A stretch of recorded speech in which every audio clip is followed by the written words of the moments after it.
la radio de la communauté. Nous sommes samedi aujourd'hui et l'invité du journal de la communauté est M. Tom Melvin, un Congolais, ingénieur en informatique et CEO de la société Tom2Tom. Alors, bonsoir Tom. Bonsoir Jean Lewis. Alors, c'est pour nous un plaisir que de vous avoir sur ce plateau. Est-ce que vous pouvez succinctement dire aux auditeurs ce qu'est Tom2Tom? Merci Jean Lewis, et c'est un grand plaisir. Donc, le plaisir, il est partagé. Alors, Tom2Tom, c'est une institution financière anglaise. Donc, nous sommes un établissement de paiement spécialisé dans le développement des applications de paiement, c'est-à-dire les systèmes alternatifs, le paiement par portable, le transfert d'argent, les bureaux d'échange, tout ce qui est paiement de proximité. Voilà. Alors, vous avez donc une entreprise, vous êtes un cadre congolais. Comment Tom2Tom peut s'investir justement dans le développement du Congo? Alors, vous abordez la question qui sera justement le point d'ancrage de notre entretien aujourd'hui. Vous avez pour but de libérer mentalement et économiquement la jeunesse congolaise. Comment vous pouvez, à partir des outils intellectuels et informatiques que vous avez, parvenir à cet objectif? Je rappelle que la question, vous l'abordez en deux volets. Le premier volet étant celui du long terme, et nous reviendrons sur le volet politique. D'abord, le premier volet, M. Tom Melvin. Alors, nous devons d'abord comprendre une chose. Le Congo, aujourd'hui, quand on parle de la libération du Congo, c'est un grand sujet. C'est quelque chose qui est… parce que le Congo, il est d'abord un système. Il faut le comprendre. Et sur le plan informatique, nous avons dans le système, nous savons très bien, nous avons ce qu'on appelle la partie soft, qui est le software, et la partie hard, le hardware. Donc, c'est la partie quand nous parlons de l'application. C'est comme sur le corps de l'homme. Nous avons ce qu'on appelle l'intelligence, qu'on ne voit pas, et le corps physique qu'on voit. En voyant l'homme dans son corps, et nous savons très bien, il y a un esprit qui l'anime. Donc, en voyant le Congo, il y a aussi un esprit qui anime le Congo. Bon, cet esprit qui anime le Congo est erroné, au fait. Le système est archaïque. Le système est bâti, au fait, c'est comme tout système. Ce système qui gouverne le Congo est bâti sur 4 piliers. Donc, le premier pilier qui est la corruption, le deuxième pilier qui est la dégradation de mœurs, le troisième pilier qui est les intimidations et le dernier pilier qui est les assassinats. Donc, pour arriver à détruire, c'est-à-dire ou bien à ne pas détruire, c'est un peu facile de le dire, mais difficile à le faire. Pour arriver à déstabiliser, à déséquilibrer les 4 piliers, il faut d'abord libérer les gens, les jeunes, mentalement. Alors, quand nous commençons d'abord par comme j'ai vu, et j'ai vu des choses, je me suis dit, nous ne pouvons pas parler de la libération du Congo sans que nous puissions libérer les jeunes, les Congolais mentalement. Parce que le Congolais, aujourd'hui, il est détruit, il est aliéné mentalement. Le Congolais est abruti mentalement. Le Congolais, aujourd'hui, il est devenu qu'un objet alcoolisé, hein, conçu pour le sexe. C'est-à-dire qu'il n'y a que l'alcool et le sexe au Congo. Du coup, comment nous pouvons libérer un peuple qui est bien pris en otage en utilisant la corruption? Et comment libérer un peuple qui est aliéné? Comment libérer un peuple? Alors, Tom Melvin, mais la difficulté, c'est que le peuple dont nous parlons vit dans des conditions matérielles d'existence tout à fait difficiles. La paupérisation est peut-être entretenue malicieusement par ceux qui dirigent. Comment surmonter cela? Eh bien, voilà, c'est là où nous arrivons. Les rendre moins allergiques à cette corruption. Alors nous arrivons maintenant, nous réalisons que nous avons identifié. Là, je sors dans mon cadre professionnel avec Tom2Tom. Parce que Tom2Tom, c'est une société anglaise et tout. C'est une grande société que nous avons beaucoup de partenaires et des gens et qui ne peut pas travailler juste pour le Congo. Alors, je suis sorti dans Tom2Tom pour créer un club que nous appelons le Boss Club. Boss Club. Le Boss Club, c'est un club qui permet de financer tous les projets des jeunes entrepreneurs congolais. Donc, dans le Boss Club, nous sommes un club qui accompagne et qui finance les projets. Nous avons compris ceci. Nous avons vu s'identifier le problème. Le problème, c'est parce qu'il y a la pauvreté. Le problème, c'est parce qu'il y a le chômage. Et nous avons vite compris que si nous pouvons appliquer notre logique que nous appelons l'autonomisation des jeunes, l'autonomisation des hommes, nous allons donner les outils appropriés aux jeunes de créer des emplois. en créant des emplois, ils vont combattre la pauvreté. En combattant la pauvreté, ils vont combattre le chômage. Mais quand ils vont combattre le chômage, c'est là où nous avons maintenant ce qu'on appelle un système alternatif. Si vous n'utilisez pas la corruption, comme vous ne voulez pas la corruption, parce qu'ils connaissent un peu la valeur du travail, ils gagnent leur vie dignement, ils vont dire non à la corruption, ils vont aller vers nos projets à nous. C'est comme ça que nous voulons, en fait, libérer mentalement la jeunesse congolaise. Nous voulons créer des emplois, nous voulons investir au Congo, nous voulons financer les projets des Congolais afin que nous puissions recruter les Congolais, nous puissions combattre la souffrance et la misère et libérer mentalement les gens. Et ce sont les gens qui seront libérés. Et ce sont eux qui diront, ah non, nous sommes fatigués de ce système qui nous retarde, qui retarde la plus production, qui retarde notre épanouissement. Et dans les syndicats, c'est dans les clubs qu'ils vont revendiquer. Mais comment ils vont revendiquer si on ne coupe pas la main qui te nourrit? Parce qu'ils sont nourris par la main corruptible. Cette main, c'est une main de la corruption. Alors, il faut apporter, ils sont habitués à manger la viande pourrie, mais il faut apporter maintenant le poisson. Vous leur dites, si vous continuez avec cette viande pourrie, vous allez mourir. Mais le poisson, il est là, vous le pêchez et vous le préparez seul. Et vous êtes bien et vous êtes portant en bonne santé. Alors, donc, vous garantissez des investissements, des crédits à ceux qui auront des initiatives prometteuses, bien sûr. Mais sur place à Brazzaville ou à Pointe-Noire, Tom Melvin, on constate que le centre, comment vous l'appeliez à l'époque, des formalités des entreprises, est un véritable casse-tête. Et que, est-ce que ces initiatives qui viennent de vous sont toujours les mieux acceptées là-bas? Est-ce qu'il n'y a pas comme tel des effets de blocage au niveau des politiques? Bon, aujourd'hui, nous devons comprendre une chose, Jean Lewis. On doit se séparer des politiques et on doit se focaliser sur la partie économique. Et sur la partie économique, aujourd'hui, nous pénétrons le marché avec une stratégie politique économique un peu avancée, ce qu'on appelle l'économie participative. Nous sommes dans la consommation, collective. Donc, c'est dans la collectivité que nous allons travailler, pas comme individuel. Je ne viens pas au Congo comme un individu qui veut donner du financement aux gens, non. Je viens au Congo comme un initiateur d'un programme d'investissement collectif. Donc, les Congolais vont travailler ensemble avec nous pour les normes. Oui, les normes, nous allons suivre les normes. Ce n'est pas casse-tête, comme on dit toujours casse-tête, mais ça devient casse-tête parce que on doit reconnaître que tous les postes, tout ce qui se passe au Congo, c'est dirigé par la famille de Sassou. Si ce n'est pas la famille de Sassou, ce sont la famille de tous les administrateurs du système Sassou. Nous ne venons pas là-bas au Congo pour prendre leur pouvoir, comme ils disent, c'est leur pouvoir. Nous venons au Congo pour libérer nos parents qui souffrent. Nos jeunes frères, nos jeunes sœurs, nous avons des sœurs.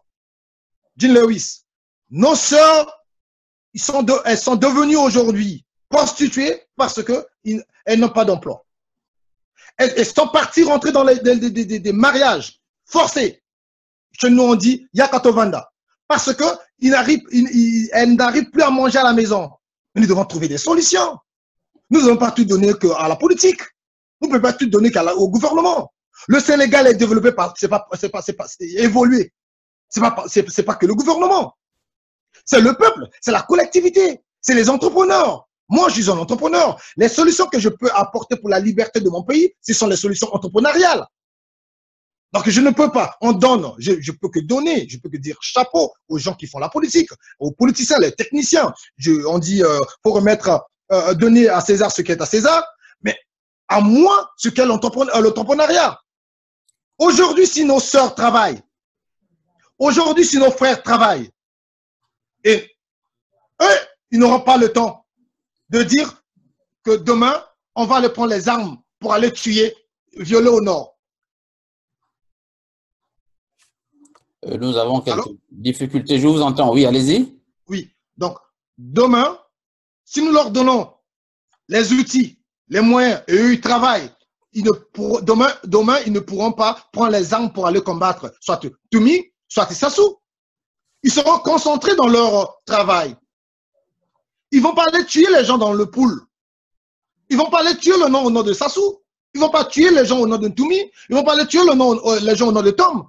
Mais ils vont travailler pour le bien-être de tous. C'est dans le travail, parce que nous savons très bien, John Lewis. Oui. C'est dans le travail que nous allons combattre ce qu'on appelle le tribalisme.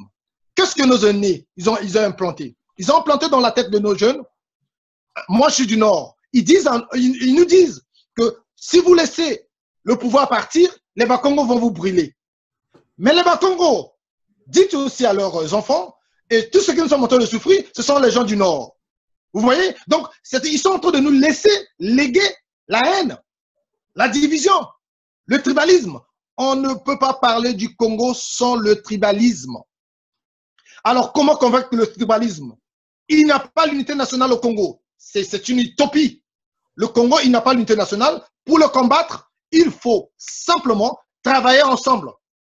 Que les gens travaillent, que les gens gagnent leur argent dignement, respectueusement, et ils vont comprendre que je suis Moshi, ingénieur en informatique, toi tu es Larry, ingénieur en agronomie. C'est ensemble que nous allons travailler pour faire évoluer les choses. Oui, vous abordez la question du tribalisme et celle de, donc couplée celle de l'unité nationale dans l'une de vos vidéos. Vous parlez de Talanga, vous présentez Talanga comme l'image, même le symbole du pouvoir du président Sassou à l'époque, et vous fustigez ceux d'un côté, du côté du Nord, ceux qui soutiennent, continuent de soutenir ce pouvoir, mais aussi, dites-vous, les Bakongo. Hein, Boza Bazoba, en effet. Alors, comment faire que ceux qui n'ont pas encore compris cela changent?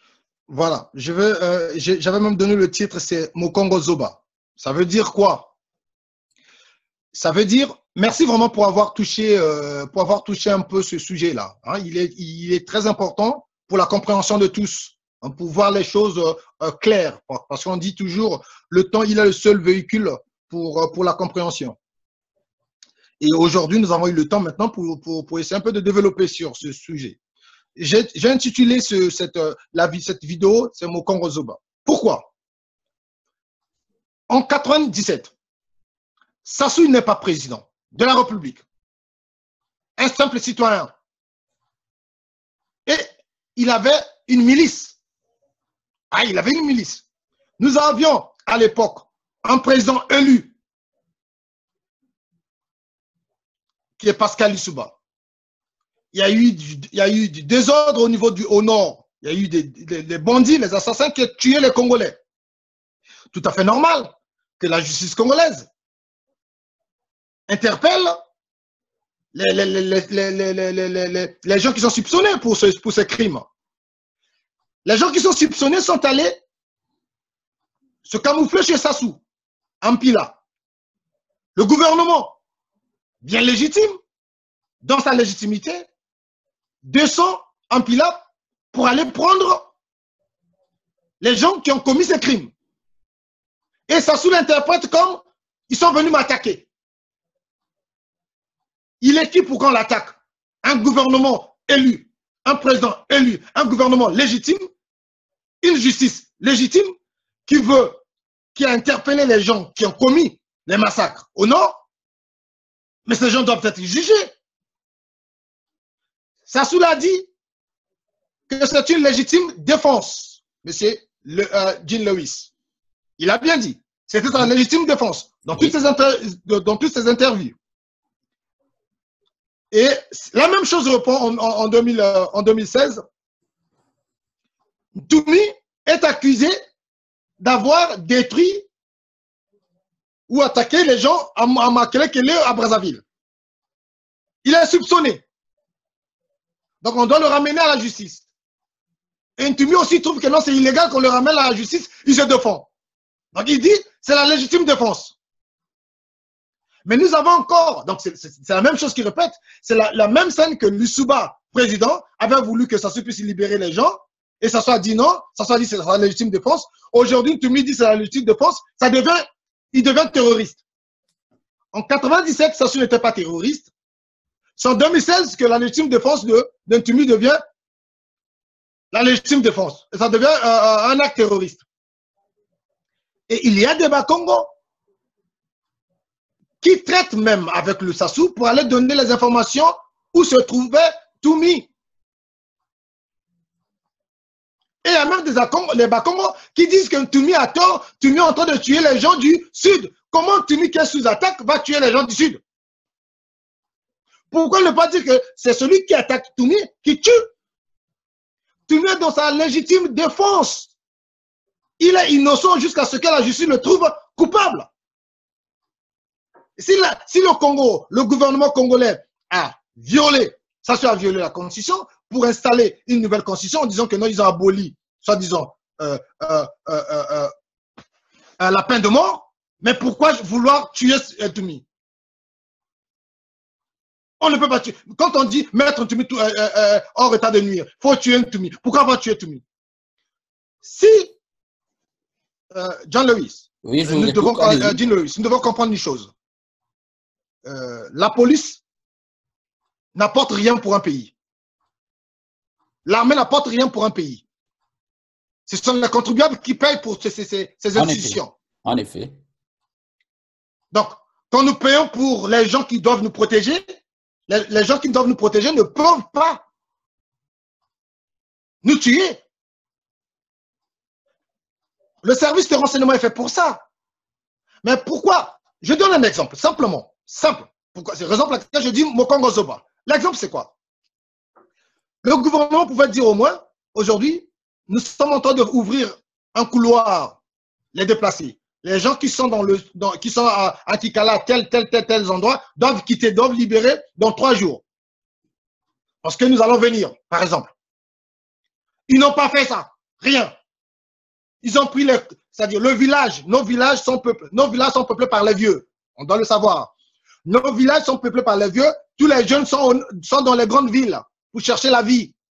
Parce que les jeunes ne peuvent pas rester dans le village. Quand vous attaquez un village, vous attaquez les 3e âges. Imaginez comment nos vieux peuvent exister. Est-ce qu'ils pourront vraiment vivre sous ces attaques pareilles? Alors, le service de renseignement est fait pour quoi? Le service de renseignement est fait pour ça. Ils peuvent laisser les gens calmes. Et que non, ils vont utiliser les services de renseignement jusqu'à ce qu'ils vont savoir où se trouve Tumi. Et ils partent là-bas, ils arrêtent Tumi, on le ramène devant la justice.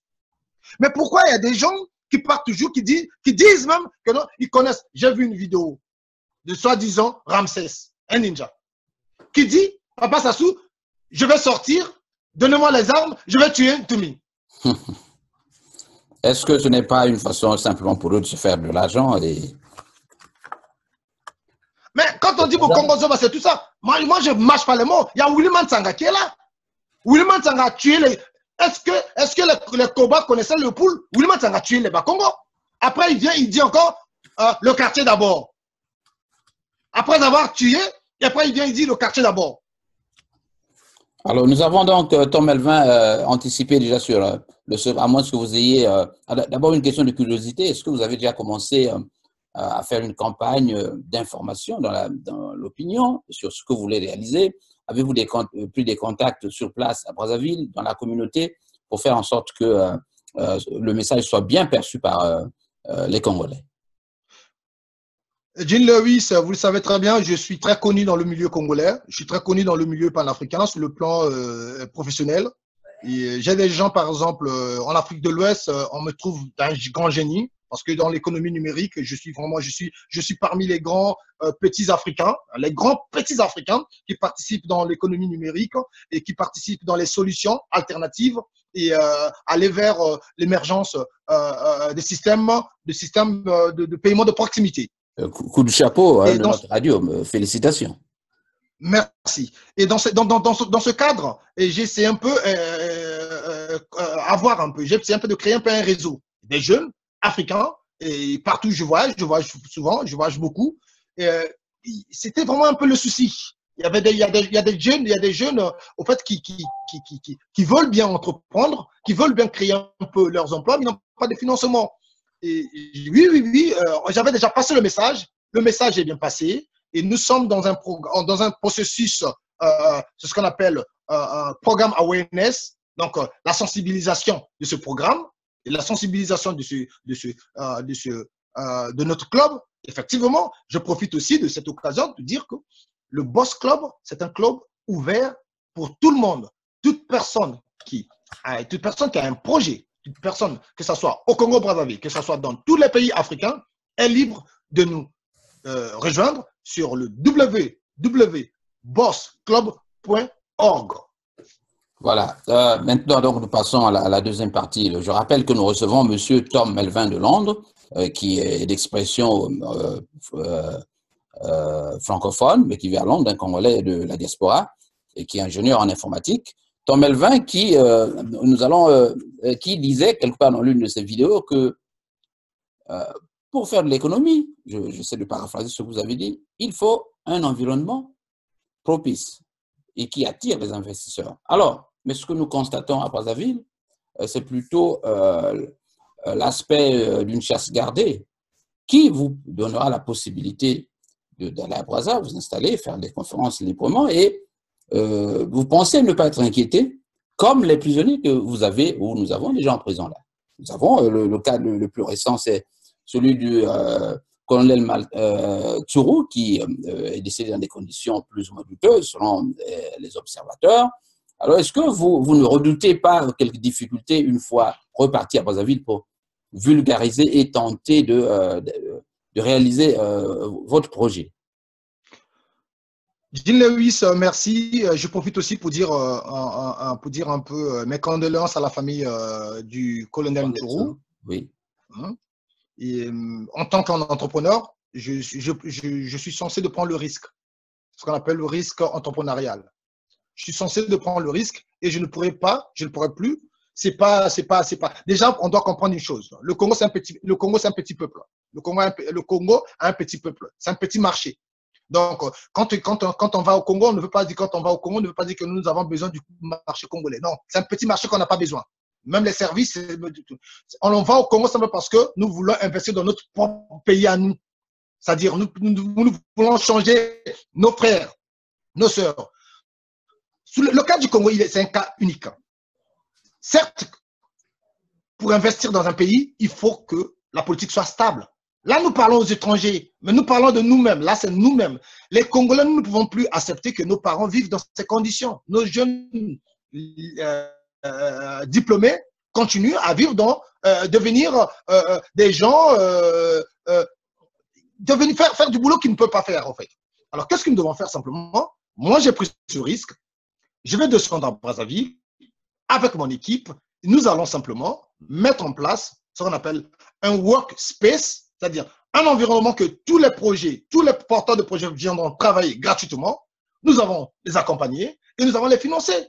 Alors, pour le cas les prisonniers politiques, oui. Bon, soi-disant, hein, parce que jusqu'à aujourd'hui, le corps de Ntoumi, il a été enterré, on l'a enterré. La famille n'a pas vu le corps. De Tsuru, non? De Tsuru, on l'a enterré, la famille n'a pas vu le corps. Donc, on dit que le corps de Tsuru n'a jamais été donné à ses parents. Est-ce que, Tom, vous pouvez être un peu plus clair? Vous dites que la famille n'a pas vu le corps. Il a été mis dans le cercueil sans que les parents aient la possibilité de non, il n'était pas dans le cercueil. Tsuru n'a jamais été dans le cercueil n'a jamais été ouvert, et puis directement l'enterrer. Voilà. Donc, nous ne sommes plus au XVIIIe siècle pour mâcher les choses. Voilà. Nous sommes aujourd'hui, c'est l'ère de l'information, c'est l'ère numérique.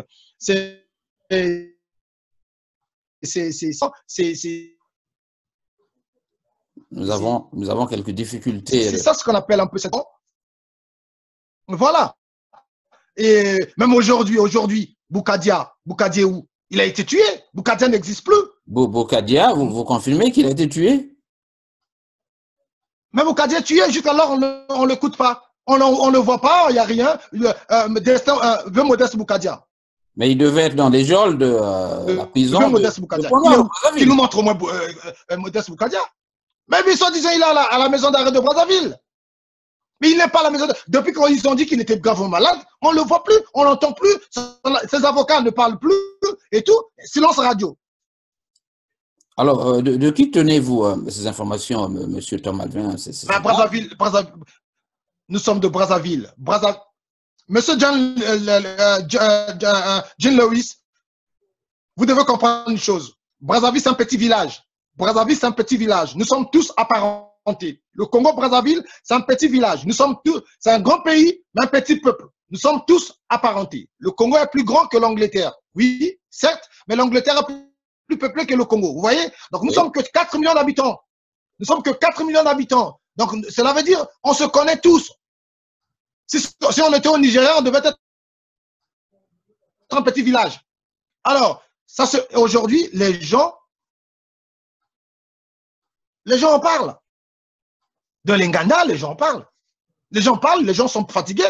Vous comprenez, il y a que peut-être que, comme disait mon grand, il y a que 2000 personnes qui soutiennent ce système. Hein? Il n'y a que 2000 personnes. Vous voyez, dans 4 millions d'habitants, il n'y a que 2000 personnes qui soutiennent ce système.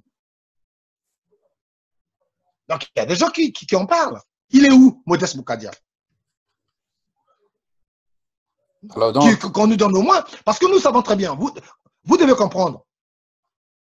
La prison est le seul endroit qui peut garder une personne longtemps et en bonne santé.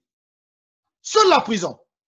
Parce qu'en prison, une personne qui est en prison est bien protégée qu'une personne qui est dehors. Quand tu es dehors, toi et moi nous sommes dehors, on peut faire un accident de voiture. On peut me tirer. Alors vous, donc... Mais en prison, il n'y a pas d'accident de voiture. Oui. On peut me tirer. Oui. On court pas de risque. On mange bien, on fait du sport, on fait tout. Alors, j'ai une question qui me vient à l'esprit.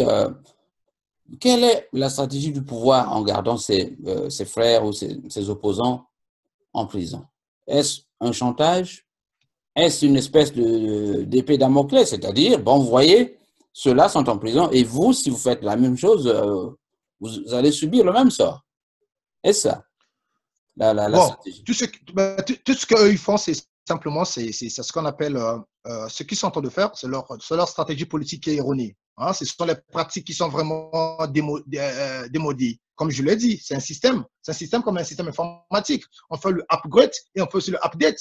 Donc, oui. un nouveau logiciel ne peut pas marcher sur une ancienne machine. Donc, il faut faire le upgrade de la machine afin que, comme installer un système Windows 10 sur une machine, qui est peut-être Intel 1, ça ne pourra pas marcher, par exemple. Donc, il faut que la machine aussi soit compatible au logiciel. Oui. Aujourd'hui, le logiciel, c'est les jeunes. Le logiciel, aujourd'hui, c'est la créativité. Le logiciel, aujourd'hui, c'est l'épanouissement. Le logiciel, aujourd'hui, c'est la liberté. Alors, le système a été conçu de ne pas donner la liberté aux gens. Le système a été conçu, la machine. La machine ne donne pas la liberté. La machine ne fait aucun effort pour l'épanouissement. Donc, nous ne sommes plus compatibles avec la machine. Cette ère n'est plus compatible avec cette machine. Qu'est-ce que la machine fait? La machine mange ses propres enfants. La machine étouffe maintenant. C'est logique. Nous ne pouvons plus rester hors du Congo et parler de la liberté du Congo. Je vais descendre au Congo. Je ne fais pas la politique. Je suis qu'un simple Congolais et qui est en train d'exercer ses droits congolais dans l'épanouissement des Congolais, dans la créativité économique, et je veux créer de l'emploi. Je veux apporter de l'emploi. Je ne vais pas attendre que les Sud-Africains, je ne veux pas attendre que les Libanais viennent au Congo pour investir, parce qu'eux, ils vont attendre que la situation politique soit stable. Mais entre-temps, quand nous sommes en train d'attendre que la situation congolaise soit stable, les Libanais travaillent au Congo. Les Français travaillent au Congo. Oui. Et nos parents meurent.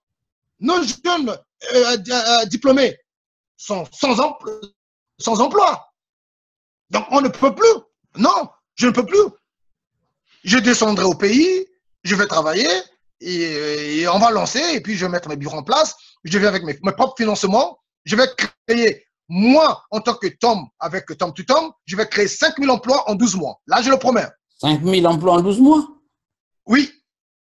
Là, ouais. Je le dis, le challenge, une personne qui va me demander, qui peut venir ici, je lance un challenge. Une personne va me dire que c'est impossible et je pourrais lui démontrer comment je vais créer 5000 emplois en 12 mois avec Tom to Tom.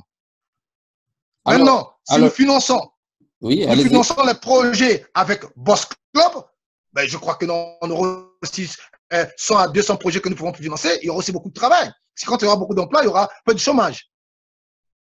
Alors, Voilà. vous allez repartir, faire une redistribution, j'allais dire, dans toutes les régions, aux provinces du pays? Bien sûr que oui, parce que le modèle de business que nous allons lancer, va regrouper tous les départements. Parce que nous sommes en train de nous allons travailler sur une plateforme. Personne qui est connectée en CAI peut faire. Nous avons quelques difficultés à avec. Travailler. Une personne qui est. Retour sur cette antenne, Jean Lewis au micro. Nous avons notre ami Tom Melvin de Londres. Nous avions quelques difficultés techniques entre le studio central et Londres. Voilà, c'est revenu. Alors, Tom Melvin, nous allons aborder la question de la diaspora, notamment de la lutte, qui éventuellement va te permettre de travailler dans des conditions beaucoup plus sereines à Brazzaville. Alors, on parle de plus en plus du congrès de la diaspora à Londres, en France, au mois d'avril. Non, pas du congrès, de l'élection d'un leader de la diaspora. Qu'en dis-tu? Est-ce que d'abord, tu as l'information que dans quelques jours, les Congolais vont se retrouver en France pour décider de l'avenir de cette diaspora? Ben oui, Jean Lewis, il est important, il est toujours important de travailler dans une structure et être structuré. Donc, les gens ne peuvent pas travailler en fédération sans avoir une présidence. Donc, il faut toujours avoir une administration, du leadership. C'est tout à fait normal que la diaspora se structure, s'organise pour avoir un seul président. Ce sont les idées vraiment, un projet vraiment à respecter, à soutenir même. Et moi, je suis fier parce que je connais mes amis qui font de la politique, je connais mes grands qui sont des grands politiciens, je les côtoie, je mange avec eux, ce sont mes gens et tout. C'est tout à fait normal qu'ils s'organisent, les hommes politiques. D'où, nous aussi, les gens, comme je l'ai dit, je suis ensemble avec les entrepreneurs, donc je suis le président de, je vous l'ai pas dit, je suis le président des entrepreneurs congolais à l'étranger. Ah bon. Donc, nous aussi, on s'est structuré dans Boss Club. Il y a une espèce de Bopaka. Nous avons structuré dans Boss Club. Bopaka version étrangère. Hein? Ben, non, mais Papa Bopaka, il est à Brazzaville, il est au Congo. Bon, s'il représente là-bas, tant mieux. Hein, c'est comme ça que nous allons développer un peu le Congo. Mais ceux qui sont dans la politique, c'est là où nous sommes en train de dire, c'est ce qu'on appelle un investissement à court terme. Voilà. Dans le cadre de cette même lutte, vous avez, donc nos amis là-bas ont lancé une quête de, je crois, $1 pour chaque Congolais. Et croit-on, notre communauté, comme tu le sais ou nous le savons, n'est pas aussi organisée que le sont les autres communautés. Est-ce que, dans l'opinion, est-ce que cette idée circule positivement? Est-ce que les gens répondent à cela? Bon, c'est une bonne idée. Je crois que cette idée, elle est anglophone, hein, c'est anglo-saxonne. Hein. Elle vient de Londres, hein, ce que j'ai vu et tout. C'est une bonne idée, mais c'est simplement une idée, elle reste seule si elle n'est pas soutenue. Hein. Ce que nous demandons, nous profitons aussi de cette occasion de soutenir cette idée, d'accompagner cette idée, hein, de lui donner du corps. Donc, il ne peut pas vivre dans ce monde sans corps. Donc, l'idée d'avoir un corps pour vivre dans ce monde. Donc, si nous voulons voir les manifestations et les fruits de cette idée, nous devons l'accompagner, nous devons le soutenir, la soutenir en soutenant cette idée, et puis on verra un peu les fruits de cette idée. Alors, essayons un peu de redescendre sur terre, Tom. Tu es un homme d'affaires. Alors, comment as-tu des propositions? Comment faire moi, en tant que businessman, un visionnaire dans les affaires, la contribution collective ne fonctionne pas avec les Congolais. Hein, ce qu'on a dit, il faut faire toujours ce qu'on appelle une étude de faisabilité. Et je ne peux pas investir dans un pays où je ne fais aucune étude de faisabilité.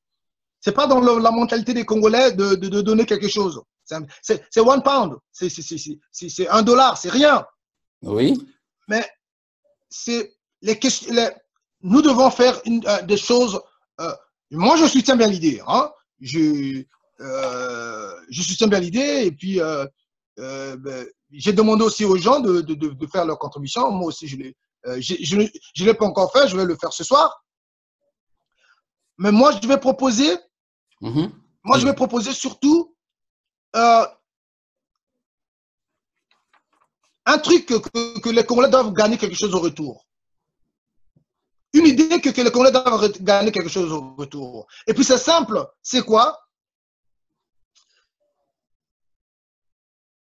Allô? Je ne comprends pas. C'est simplement, mais vous êtes bien habitué à ce qu'on appelle les coupons de réduction. Hein? Oui. Les coupons de réduction des magasins. OK? Oui. Donc, nous pouvons avoir un concept, par exemple, toute personne qui achète le billet sur Air France, toute personne qui achète quelque chose et tout, et Air France nous donne un pound, un dollar. Nous, on leur donne le code. Alors, c'est-à-dire que chaque fois qu'un Congolais… Si on veut aller à l'hôtel… Alors… Quand un Congolais veut aller à l'hôtel, oui. il peut arriver sur la plateforme des Congolais pour prendre ce qu'on appelle le discount, le coupon de discount. Hein? Oui. Quand tu prends un coupon, quand tu prends le coupon et quand tu mets ce coupon-là, il a qu'on appelle ça, 10% de discount. Et c'est 10 quand il utilise le coupon pour avoir 10% de discount sur le montant qu'il devait payer à l'hôtel, et l'hôtel nous donne un euro. Ben oui, c'est dans les concepts qu'on peut avoir l'argent. On peut même étendre ça au bar, boissons. Les Congolais, effectivement. Les achats sur le net. Ben voilà, les achats sur le net. C'est-à-dire, il faut pas prendre aux Congolais, il faut les donner aussi. Quand on donne, les gens viennent. Quand on est assis, on attend que les gens viennent, ils ne viendront pas. Raison pour laquelle je dis, je suis l'homme pour la situation. Pour tout ce qui est créativité, tout ce qui est sur le plan numérique, j'ai des concepts. Alors, cette structure… Et si on le fait comme ça… Oui. Je sais, Tom… On va le faire sur une plateforme.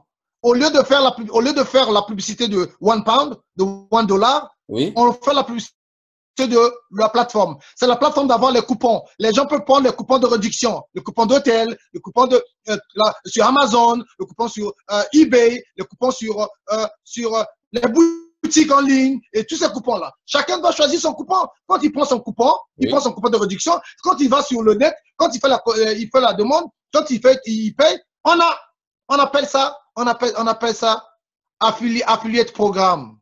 Ça, c'est l'affiliate programme. Affiliate, yes. Ça, c'est le marketing pur actuellement. Au niveau de la radio, nous avons un programme de ce genre. Alors, vous êtes donc capable, à partir de la connaissance que vous avez, de mettre en place ce programme? Mais bien sûr que oui. Même vous pouvez très bien faire ce qu'on a donné le coupon aux gens pour attirer plus la visibilité. Absolument. Vous donnez le coupon aux gens. Et voilà. Donc, c'est comme ça qu'il faut donner les choses. Il ne faut plus prendre. On ne prend plus. On fait ce qu'on appelle la consommation collaboratrice. Nous sommes dans la consommation collaboratrice de l'économie participative. Alors, Tom, est-ce qu'il n'y a pas lieu pour vous de participer à ces structures plutôt que d'être en quelque sorte héros dans l'ombre? Est-ce que vous n'irez pas aux élections au mois d'avril prochain pour faire partie du bureau? Plutôt que… Mais non. Ce sont mes collègues, ce sont mes grands frères, ce sont mes amis. Eux, ils font un travail très exceptionnel. Donc, je serai là-bas, bien sûr, je vais les soutenir, mais je ne ferai pas partie du bureau. Ah bon, vous êtes… moi, je vais marteler. Je vais marteler sur le plan économique. OK. Alors, nous allons terminer aussi sur le point de l'unité nationale, notamment. Je voudrais que tu reviennes là-dessus.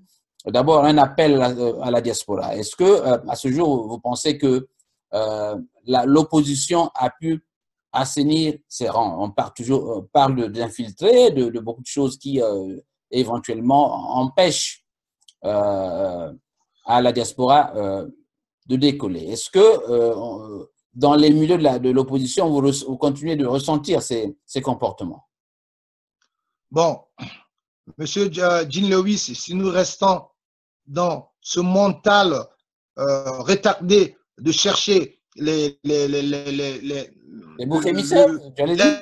les Judas au sein de notre communauté, nous passerons tout notre temps de chercher l'origine du péché. Alors, il est temps aujourd'hui de travailler parce qu'aujourd'hui, la diaspora, que ce soit la diaspora partout, puis les Congolais de l'étranger font peur au régime Sassou. Parce qu'ils sont éveillés, parce qu'ils ne sont pas abrutis, parce qu'ils sont des moyens, ils sont financièrement indépendants. Voilà la peur. Oui. Voilà.